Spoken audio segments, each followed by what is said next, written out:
Tuesday, February 10th, 2026. AGNDD. Intel Report topic. Ben Shapiro is waging battle inside the MAGA movement. Part 2. Please pardon any visual and informational inaccuracies in this partially AI-generated article-based video. The New Yorker interview with Ben Shapiro, continued Part 2, by David Remnick, February 9th, 2026. David. At AmericaFest, Vice President Vance said this: President Trump didn't build the greatest coalition in politics by running his supporters through endless self-defeating purity tests. I didn't bring a list of conservatives to denounce or deplatform, and I don't really care if some people out there, I'm sure, will have the fake news media denounce me after this speech. He was attacking you, wasn't he? Ben, I assume that he was disagreeing with the thing that I had said, sure. And I will point out that I don't think the vice president is being very accurate about his own approach to various conservatives and other people online. He's quite fond of attacking people online from time to time. I remember when a bunch of young Republican leaders had their Signal chat exposed and they were making all kinds of anti-Semitic remarks. The vice president didn't denounce that either. In fact, he just thought it was, kids being kids. And again, I highly disagree with this as both a matter of morality and as a matter of tactics. I think tactically it's foolish. I think it's immoral. Then what's going on? This is so prevalent and excused at the top end of, at least part of, the conservative media sphere and the White House. I think it's a mirror image of what's going on the left. I think to pretend that anti-Semitism is not rising on both the right and the left is to be whistling past the graveyard. And one of the things... Fair enough, but stick to the right and anatomize that. But the reason that I'm pointing this out, because they're in office. I understand, but Democrats would like to be in office. And so, to go back to the original point with regard to President Trump and voting for him and not voting for him, if the question is binary choice, then you're going to have to make a decision between one of these parties. These are the two major parties. And so that's why I think it's important to bring into perspective what's happening in both parties. But Ben, do you see anti-Semitism in the mouths of leading Democratic contenders for the presidency? I see anti-Semitism in the Democratic Party apparatus's willingness to not only humor, but to promote everybody ranging from New York Mayor Zohran Mamdani to Rashida Tlaib, the Congresswoman from Michigan, to Ilhan Omar, the Congresswoman from Minnesota, to the bizarre attempt to mirror all of the excesses of the anti-Israel movement. And I don't just mean anti-Netanyahu, I mean anti-Israel. Listen, I asked Gavin Newsom, the governor of California, about this. I was on Gavin's podcast, and he acknowledged that this sort of stuff has become quite prevalent in Democratic circles. So the reason that I'm pointing this out is, no one, because I think it's important, just as a matter of description, to be realistic about the rise of anti-Semitism in the United States, period. And then I'm happy to discuss the problems on my own side of the political aisle, which I have repeatedly. Did the degree of anti-Semitism on the right take you by surprise? Yes. The rise of it over the course of the last couple of years has certainly taken me by surprise. The willingness to aid and abet and promote anti-Semitic conspiracy theories has been shocking. To understand what's happening, I think we first have to understand what anti-Semitism actually is, because when people mischaracterize the definition, that allows their particular side to escape.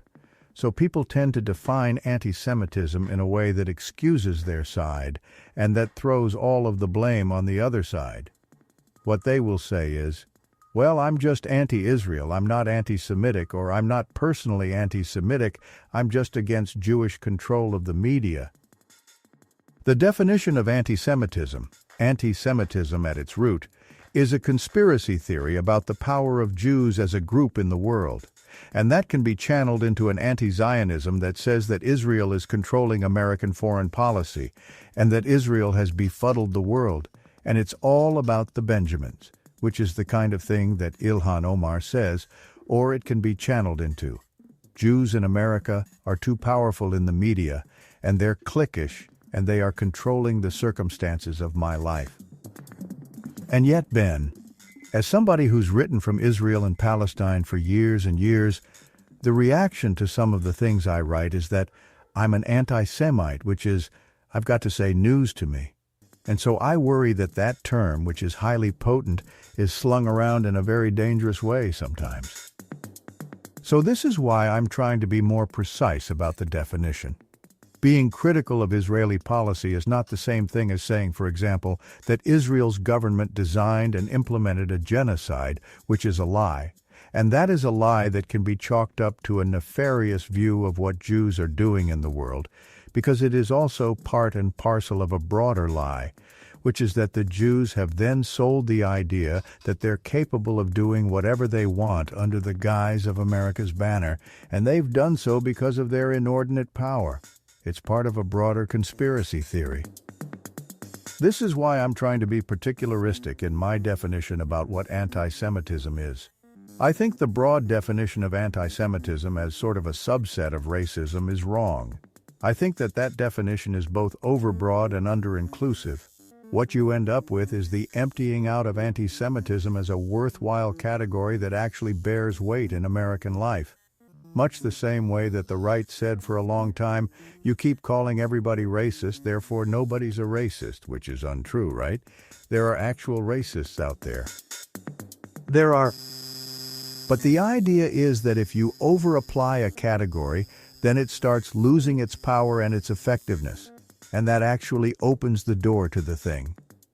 I think the same thing has happened with anti-Semitism. And so what I've said before is, instead of talking in categories of anti-Semitism, or Jew hatred, or the rest of it, why don't we talk about what's true and what's false and what's moral and what's not moral? Because that's easier for people to get their head around. Let me ask you about another extremely potent issue, not just in the Republican Party, and that's the Epstein files. What do you think they prove or don't prove, other than the absolute hideous nature of the subject himself? Let's put it this way. The virality of the narrative around the Epstein files says something different from what the evidence shows. What the evidence shows in the Epstein files is that you have a number of very high-profile people who were in close contact with Jeffrey Epstein, who was a convicted sex offender with minors. The indictments against Epstein and Ghislaine Maxwell suggest that the trafficking of minors was about Jeffrey Epstein. There's no one else who's been indicted in terms of trafficking of minors except for Jeffrey Epstein. And, according to the FBI under President Trump, there is no one who's going to be because they do not have sufficient evidence that he was trafficking young girls to other people. The narrative that has been drawn from the Epstein story, because, presumably, people don't know where his money comes from, although there was a deep dive, I believe, in the New York Times Magazine, looking into where his money came from. The narrative is a broader one that goes back to the conspiracy theorizing that has taken over large swaths of both parties, but it is very, very potent on the right, and that is that there is a cadre of people who are preying upon children, who manipulate everything in your life, who may be doing so because they have been honeypotted or because they're being manipulated by a foreign intelligence service.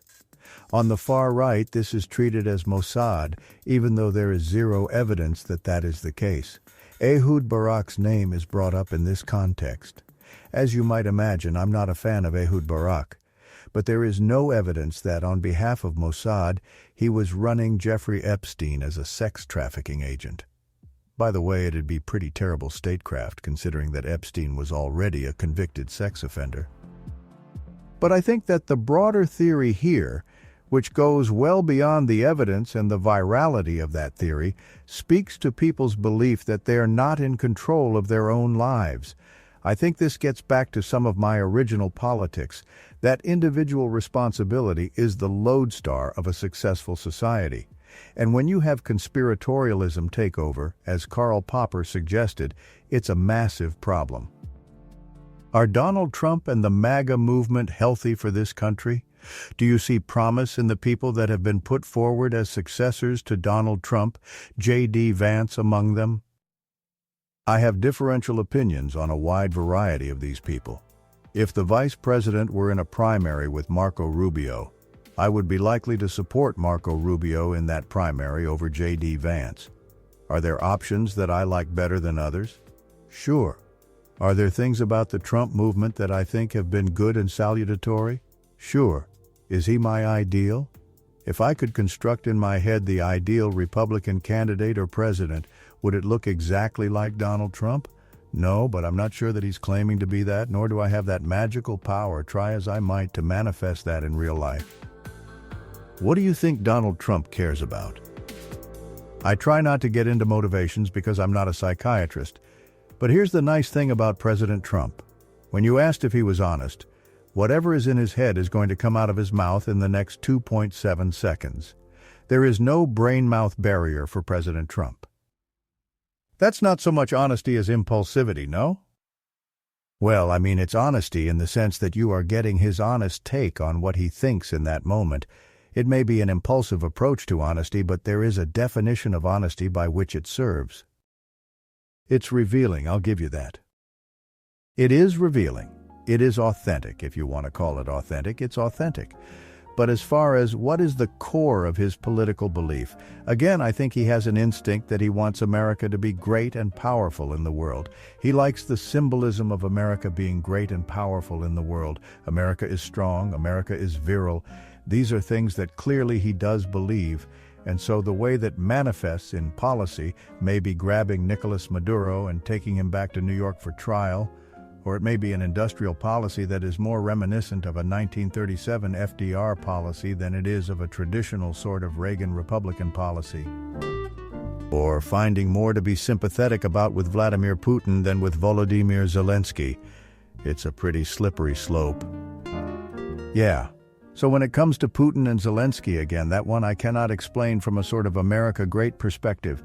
I think that the president... Can't you explain it? I mean, can't you explain it in terms of he is impressed by, taken with the kind of authoritarian impulses and behavior of Putin? Same with Xi Jinping.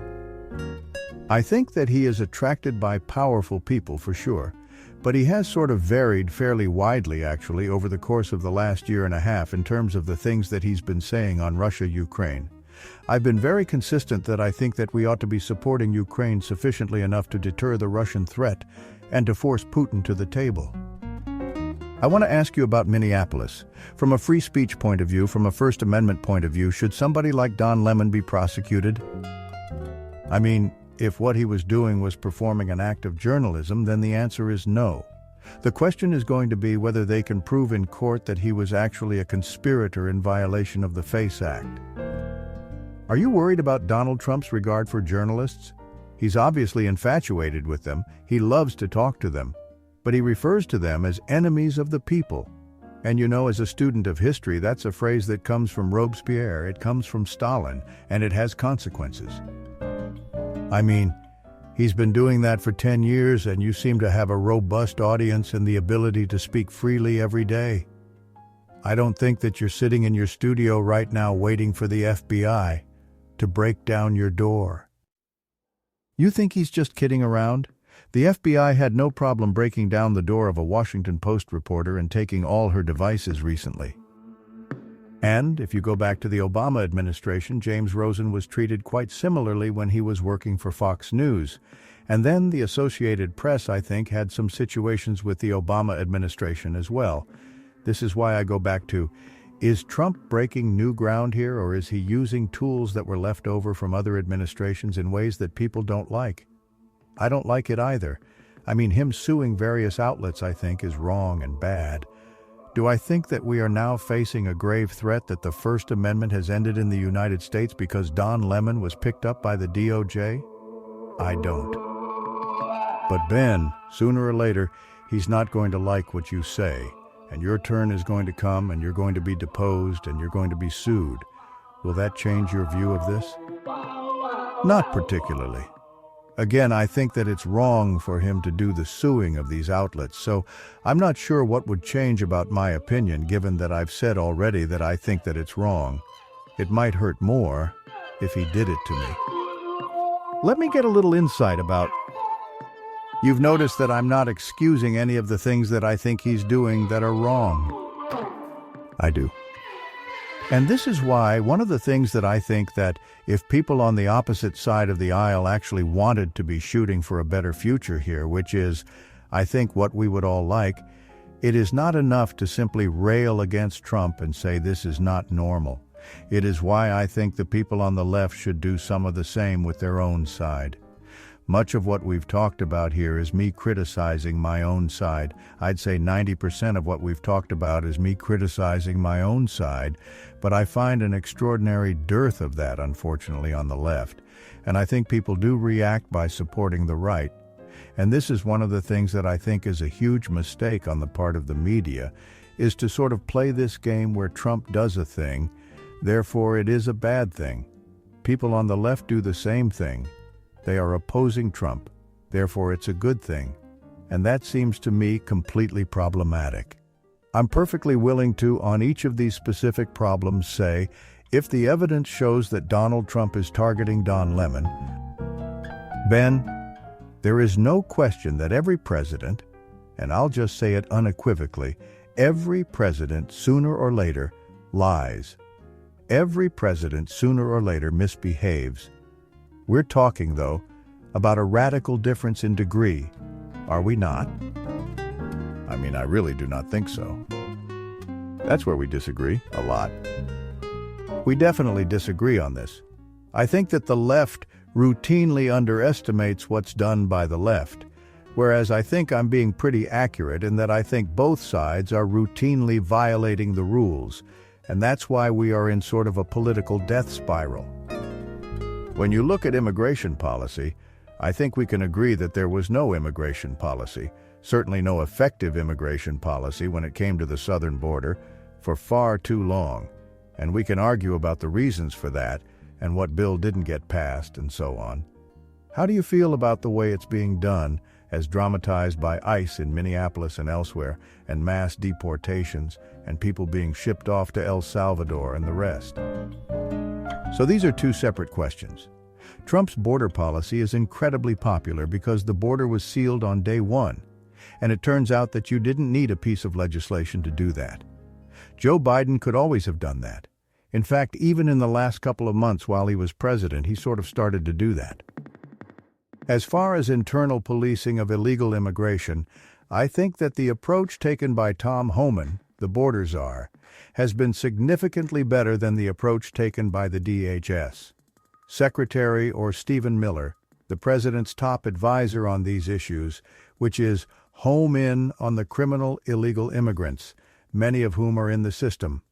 I think that Democrats are actually making a major mistake by not having local law enforcement cooperate with ICE in taking people who are in jail and deporting those people or reporting them to ICE for deportation.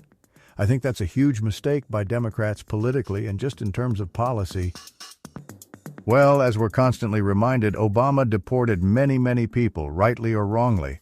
It's not as if this is some unique thing. That's true. I mean, you're right, that's been a consistent policy in the United States for a while, to deport criminal illegal immigrants. Ramping that up, I think, is both smart policy and good policy.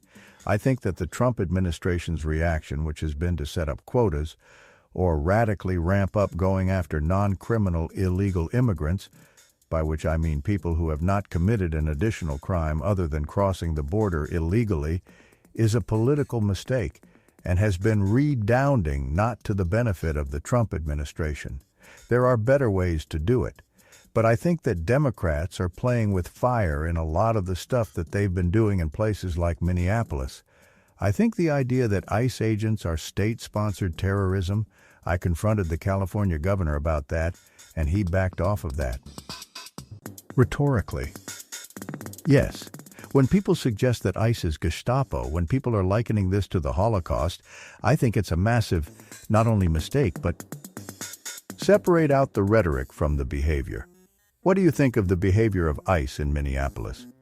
When people in the highest levels of government refer to people like Alex Preddy as a terrorist, you've heard this. Yes, I literally came out that day and I said that that was a complete misapprehension of the situation so far as I could tell on the tape. And I said the same thing about the characterization of Renee Good, As somebody who was trying to mow down immigration officers by the bushel, I mean, it was stated by Gregory Bovino, I believe, that Alex Pretty wanted to kill as many ICE agents as possible or Border Patrol as possible. And I said that that's not true, and I think that that's wrong, which is why I'm very happy that Tom Homan, who seems to be more of an adult, has been put in charge of implementation of border policy in Minnesota. Ben, there are a million things we could talk about and probably disagree about, but I do want to focus on one thing. You said, and I think quite rightly, earlier that the left and the right keep digging their trenches deeper and deeper and deeper. Who do you see in the conservative world who's a potential leader who would not have these tremendous moral failings that you've described? Who would do without the kind of rhetorical ugliness that you have denounced? Who would cast out the kind of characters that Tucker Carlson and company are encouraging? I think there are a number of them. Glenn Youngkin, the former governor of Virginia. Brian Kemp, the former governor of Georgia. I think Governor Ron DeSantis in Florida has done an excellent job. I think that Senator Ted Cruz has spoken out very clearly against people like, for example, Tucker Carlson and his predations. I think Secretary of State Rubio would be really good. I'd like to see Vice President Vance change tack on a lot of this. I hope that he will. This is a systemic problem on both the left and the right. The primary system is very, very difficult for people who are not deliberately inflammatory to navigate, because primary voters tend to be the most passionate voters, and that means that the people who tend to elevate are the people who are sometimes the most provocative. The American system is built for gridlock. It's meant to force us to generate large-scale approval in order to get major things done. You shouldn't be able to do things with 51%. You should have to have 70% to do it. That's why the system was built the way it is, with all of the gridlock between the branches and between the states and the federal government. And I think that the way that both the political parties, as vehicles for political victory, and also the commentariat in search of clicks and giggles have mobilized, is in opposition to that. So people are getting more and more frustrated. My concern is with the sustenance of democracy and democratic institutions. And I wonder if we share or we don't share a concern that the period that we're in now potentially lays waste to those institutions. I'm worried about it for sure, but I think that we may be worried about it from different angles. One of the things that I notice about democracies that sort of fall into crisis is, one, lack of institutional trust. But if you believe that if the other side wins, it's literally the end of the democracy, that is incredibly dangerous. That really is a problem, because that suggests that if the other side wins, you're never going to get to vote again. Tyranny is upon you, and perhaps the only solution is a solution that breaks the system. But Ben, when the President of the United States tries to threaten officials in Georgia to give him some votes, or he starts to talk about nationalizing the elections, all these things, whether it's January 6th, aren't these legitimate concerns? Is the worrier the problem or the actual situation the problem? Well, I mean, no. I think in some situations the worrier is the problem. It depends on the conclusion you're drawing. I think the worry about January 6th was justified because I think that the behavior of the president between the election and January 6th was morally wrong and also legally wrong. But I also think that the guardrails held, and the notion that Democrats are sitting around worrying that there will never be another clean election, that's not true. And when Republicans say the same thing, Democrats are right to pounce on that. President Trump will say, if we don't win this election, it was stolen. But then I'll hear Democrats turn around and say very much the same thing about Republicans. And once both sides believe that if the other side wins, the election was stolen, then how are we supposed to ever share a polity together? That is a massive problem. Now, I think that the founders built an incredible system. I think that the guardrails are incredibly strong. The reality is that our system is very much still functional. And last I checked, Democrats are slated to win the House and possibly the Senate, so they don't feel like this is the end of the road. Diamonds? David Remnick has been the editor of The New Yorker since 1998 and a staff writer since 1992. He is the author of 7 books. The most recent is Holding the Note, a collection of his profiles of musicians. Thank you for watching this AGNDD Intelli Report, dear viewers. Please like, subscribe, and click the bell button to get notified during new uploads. And make sure to tune in next time. Stay safe and healthy. Cheers.